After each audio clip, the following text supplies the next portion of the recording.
Hello folks and welcome to Microsoft Flight Simulator. Today we're back doing a scenery review. It feels like it's been a while since I've shown off a new product, particularly, you know, something other than VR headsets anyway. And make no mistake, we're going to be in VR today.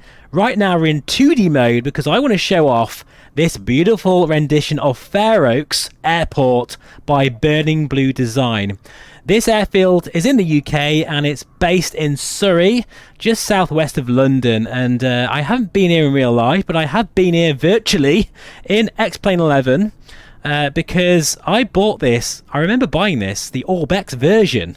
And I might put a few screenshots in actually of the Orbex version, which is actually really, really nice. So I'm intrigued to see how this compares, because obviously this is Microsoft Flight Simulator, so it's, you know, a really brand new sim. It should look better, and let's make no mistake about it, it does look very, very nice indeed, I have to say. You know, the typical Burning Blue design touches, like for instance, we can go into the control tower here, and actually it's a bit more bare bones than some of their other sort of airfields, but you can see here the map. Now I can't really zoom in there, but you can see that actually is a real map and the resolution is pin sharp. And that's the first thing I want to mention about this scenery, is that everywhere you look, and we'll have a good look around, don't worry, I won't show you everything, but we'll have a good look around. And in the cafe, and you know, even like, say, that's a good example, the cafe, which is over here, you can even read the crisp packets and the menu, which is absolutely amazing. However, the first thing that struck me about this airfield, it does not have any performance impact at all. Now you'll have the usual impressive array of sort of features with this airfield, including over 80 custom 3D objects with full physically based rendering, or PBR textures we like to call it. It's based on the 2022 visit to Fairoaks, so it's the modern day Fairoaks. So there's a few more different touches that you probably see from, say, the Orbex version. I really like how actually the surrounding area is modelled, including a very nice car manufacturer. I can't remember which one it is. I'll put on the screen now who it is, but it's over there. You might just be able to see it on the horizon. We're going to go over there actually and fly a circuit in VR in a moment, so we'll have a good look at that. It's got dynamic scenery and lighting, which can change realistically depending on the time of day and weather. That's very intriguing as well. I like that. It also comes with its own chart as well, which is quite cool. I'll put on the screen now what it looks like. That's a very nice touch. I like that. You know, and I think really this has to be mentioned here. It's insanely cheap. It's like £12, £13 something, which is remarkable, I think, considering they've had to spend time going to this airfield, taking these, you know, really high quality photographs, speaking no doubt to the staff that work there, getting the permissions, all the stuff we take for granted when we just basically install it in our sims and go flying. All of that has been done, and you can tell it looks gorgeous. I like the weathering there on the side of the building. That's very nice. And just look at it. I think it looks very convincing. And I think what we'll do now, folks, is have a look at the cafe. I'll slow the drone camera down so you can really see the crazy sort of detailing, you know, when it comes to the textures. See you in a moment. In fact, hang on. No, we won't. Let's have a look at this. That's very interesting. Now, that's one thing I do want to sort of highlight, and that is good timing there. There is actually AI traffic with this particular package, which I haven't really seen before, and they do pattern work. That is a very cool touch, and that is what's going on right there. So maybe we'll see a bit of that actually as we fly in VR in a moment. Anyway, let's head into the cafe and check out the prices on the menu. One thing I would like to see, I mean, we've got some people here, and this guy here, he is a little bit animated, but I'd like to see a few more things going on. You know, like people kind of sitting down, getting up and all that kind of stuff. And I know, you know, I appreciate that's something that the sim probably needs to support more in the SDK, but I know we're nearly there, folks, in terms of just making the airport feel more alive. Just things like maybe birds and that kind of stuff. I know with their Martha's Vineyard scenery, we did get some birds flying around, so that'd be quite cool. Now here we are. This is the cafe. Nice tiled floor there. That is so cool. We've got cream and tomato soup, served with crusty bread, £3.50. That's actually very cheap for Surrey. We've got a 6-ounce beef burger, £4.50. That's pretty reasonable prices. I mean, if I go to the Wave at Waddington in Lincolnshire, which I often go there on my bike, that's about the same price. So not bad at all.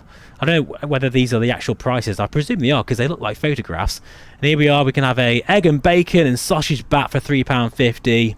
Or you could have a sandwich and, or baguette, bacon, lettuce, tomato. It's all there, folks. You've even got a kids menu. That is really cool. And you know what? It almost looks like you can go in there, but obviously that's just a photograph. Now, let me just show you the crisp packets. It's a strange thing to say, I know, and I've probably never said that before on the channel, but you'll see what I mean. Look at that. That is what I call amazing resolution and texture detail right there. Very cool indeed. But I've got to say, it does look a little bit barren here. I'd like to see a few more people around. We've got some very nice pictures there on the wall, no doubt from the real place. And I've got to say, it's nice to see AI traffic. That definitely does give a bit of more of a feel that this, you know, it's a working airfield. But what we'll do now, folks, actually, we'll jump into VR, because that's when the scenery really comes alive. And we'll go for a spin around the circuit and check it out in more detail. I'll see you in a moment. Okay folks, so welcome back. We are now in VR and we're just going to go for a bit of a spin around the circuit. Now, I always say this, folks, I know, but once you're inside the scenery like this is where things really come alive and it feels incredible. And even this, there's a massive sort of undulation there where I'm going downhill. You probably won't even see that on the sort of mirror image. But yeah, now I'm going downhill. And it's just those little touches, like the mesh quality, and just I can see the buildings looking really nice and very weathered. Oh, look at that. That's quite cool. That's all animated there. Very, very nice. I guess that's the thing with these sceneries. You can come back quite a few times and see different things. Looking at the windsock, we're going to take off on the wrong side of the runway here. Never mind. I'm not too bothered about that today. This is all about just checking out the detail of the scenery. What we'll do, we'll take off from this direction. That's a better idea, actually. Yeah, we'll take off from this way and then we'll land the opposite way. How about that? Right then. Let's get cracking then. Oh, feel that P factor straight away. We're in the Quest 2, by the way, in case you're wondering, using my latest VR settings. And if you're wondering what they are, I'll have a link in the description below where you can find them. But I've got to say, I don't know what it's like on the VR image. It's usually pretty stuttery, unfortunately. But in the headset, it is absolutely beautifully smooth now. I've got everything dialed in really, really nicely. And to think I'm on wireless as well. Right, let's have a look at this interesting car dealership here. Is it Lotus? I've probably already put it on the screen what it is, but it's great to see that's been modelled there. See, things are popping in a bit. That's just the sim itself, and probably my settings, I'm not sure, but cars are just starting to pop in there. Wow, look at that complex. In fact, yeah, I might go down there with the drone and have a really good look around. Oh, there's a helipad there.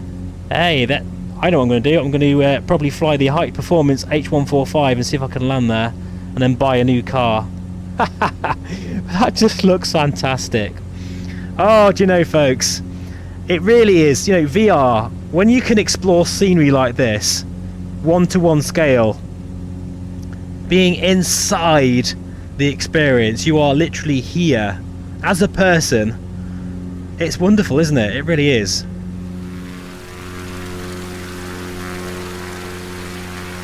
Frame rate is really holding up as well. Very, very smooth.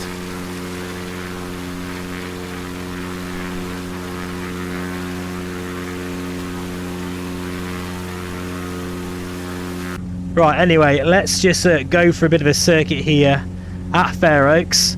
I haven't seen any more AI traffic since that other one, but at least that was shown. In fact, that's interesting. That looks like a bespoke building down there as well. And that's the thing. Burning Blue Design usually has, in fact, is that a, what's that over there? That's the thing, I'm being distracted because I'm looking all around. This whole area is now littered with different objects, and I love that. They don't just pay, you know, close attention to the airport itself, or airfield in this case, but sort of any local landmarks, you know, within the pattern boundary they will show as well. Right then, we'll just go for a bit of a touch and go. The sun is starting to set now, and this is real world weather actually in the UK. Spring is in full force, I'm pleased to say. And I'm going to be on my bike this weekend. And talking of motorcycles, Burning Blue Design, I haven't seen any bikes in the car park. So, not unless that's not a regular occurrence here, I'm not sure. I'm a little bit quick here. I haven't really flown this aircraft that much. It's just a default bird. But we'll do a quick touch and go. And then maybe we'll have a look at the night lighting. That'd be a good idea.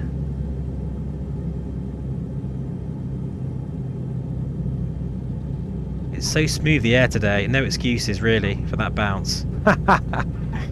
And back up in the air we go. That is very, very nice indeed. Alright, tell you what we'll do then. With my controller, let's change the time of day to full-on night time. Now, I know this might look a bit pants on YouTube, but hopefully you'll get an idea as we fly over again. Tell you what, the black levels in the Quest, I mean, they're not too bad really. I mean, they're not great, LCD, but I've seen worse. I think the Rift S has worse black levels than this. Anyway, this is not about VR headsets today. This is about this scenery.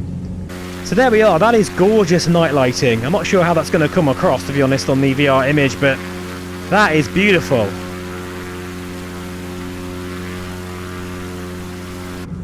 And I really like how it's subtly done as well. You know, sometimes you can go a bit crazy with the night lighting, and it's not really needed.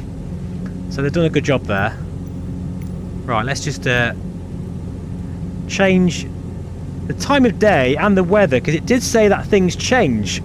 So let's go for, let's have a look here. Scattered cloud, maybe a bit of precipitation as well thrown in. And we'll go for a landing here. But yeah, beautiful airport. This is definitely going to be one you're going to be seeing a lot more of when I do aircraft reviews. In fact, I've got one coming up of the SimWorks Studios RV, which is experimental single prop aircraft, and I'm looking forward to showing that on the channel next. So expect that. Anyway, let's just go for a landing here. Bit of flap, bit of side slipping, and we'll get it down. See if we can make a better job this time. Not promising anything though. Yep, that was better. I'll take that. I hope you enjoyed that, folks. Thank you so much for watching, and as always, feel free to subscribe. 80% of my viewers are not subscribed, so please share the love, and I'll see you again on the next one. Bye bye for now.